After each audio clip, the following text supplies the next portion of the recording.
المشاهدين والمتابعين، اهلا بكم في الحلقه 80 من الكره مع العمده، والحلقه 12 من حلقات الموسم الرياضي الجديد 2022-2023. ايه الفرق الحقيقي بين جمهور النادي المصري وجمهور الاهلي والزمالك؟ الفرق ان جمهور الاهلي الغالبيه العظمى منه بيشجع الاهلي عشان بيكسب، مش مهم بقى بيلعب حلو ولا وحش، بيكسب بالعدل ولا بالظلم، المهم ان بيكسب وخلاص. جمهور الزمالك منقسم، في اللي بيشجع الزمالك عشان مش بيحب الاهلي، وفي اللي بيشجع الزمالك عشان مرتضى منصور واللي بيعمله اتحاد الكرة ورابطة الأندية ولجنة الحكام، وفي اللي بيشجع الزمالك عشان بيحب شيكابالا. إنما جمهور النادي المصري ده جمهور بيحب فرقته بجد، بيحب فرقته عشان بتمثل بلده الغالية بورسعيد الباسلة، بيحب فرقته وهو عارف كويس جدا إنها ممكن لا تاخد دوري ولا كاس ولا حتى تشارك في بطولات أفريقيا، ومع ذلك بيحبها وكل سنة يحلم بالتتويج ببطولة، ومنتظر اليوم ده بفارغ الصبر. جمهور بيحب فرقته وهو عارف إنها ممكن تحرق له دمه في أي وقت، ومع ذلك دايما بيساند وبيشجع وواقف في ظهر أي حد عايز يخدم الكيان. جمهور بيفهم كورة، عاشق للعبة الحلوة. جمهور دايما بيقدر المجهود المبذول سواء من اللعيبة أو المدربين أو مجلس الإدارة. يبقى لما نشوف ناس عايزين يقيموا أداء الكابتن طارق سليمان المدير الفني الجديد من أول مباراة وهو لسه ماسك الفرقة بقاله يومين ثلاثة، يبقى ده لا مؤاخذة اسمه تخلف. يبقى الناس دي أكيد مش من جمهور النادي المصري، لأن جمهور النادي المصري عنده وعي وفكر وثقافة كروية، وعمره ما هيقيم أداء مدرب من أول مباراة. والمباراة دي كمان المدرب عمل فيها 3 تغييرات اضطرارية، يعني أكيد حساباته كلها اتلخبطت، ومع ذلك المباراة انتهت بالتعادل السلبي بدون أهداف. ومع مين؟ مع فريق البنك الأهلي اللي هو واحد من أغتت وأرخم 3 فرق في الدوري. الفرقتين التانيين هما طلائع الجيش وفاركو.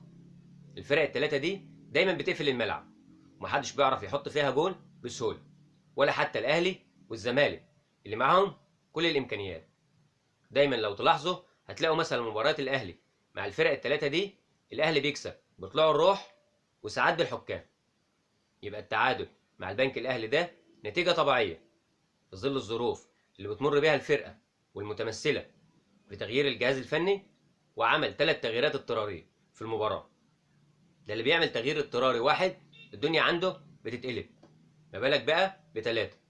يبقى الله يكون في عون الكابتن طارق سليمان، الله يكون في عونه.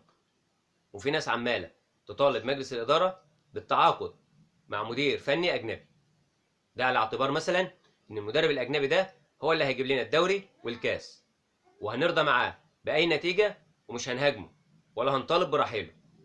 والنتيجة إن في مواقع وصفحات كالعادة شغالة انفرادات وحصريات، والكل عمال يشير.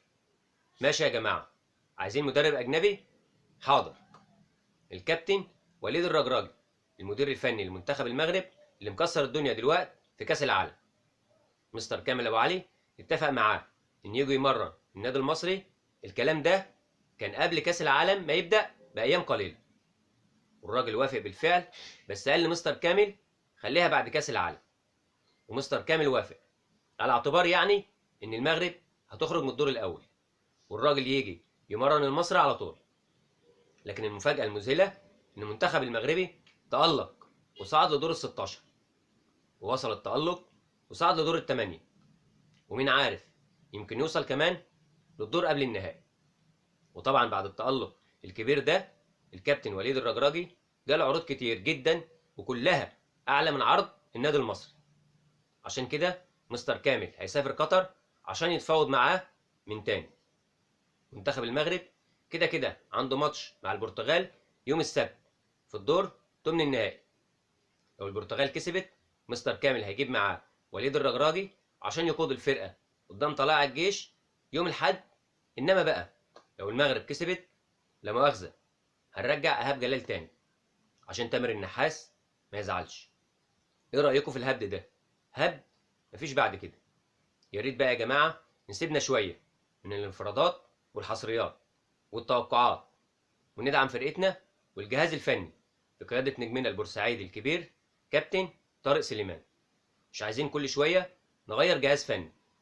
ولازم الناس تعرف من دلوقتي إن ماتش طلائع الجيش صعب جدا، لأنها فرقة محدش بيعرف يكسبها بسهولة. عشان كده عايزين ندعم اللعيبة والجهاز الفني في كل الصفحات والجروبات عشان الروح المعنوية ترتفع. وفي ختام حلقتنا أحب أشكر كل الجماهير اللي سافرت السويس مخصوص عشان تشجع النادي المصري في مباراته أمام البنك الأهلي. المنظر فعلا كان مشرف جدا. هو ده جمهور النادي المصري. إلى اللقاء في حلقة جديدة من حلقات الكرة مع العمدة. ما تنسوش تعملوا لايك للفيديو واشتراك في القناة. دمتم في رعاية الله.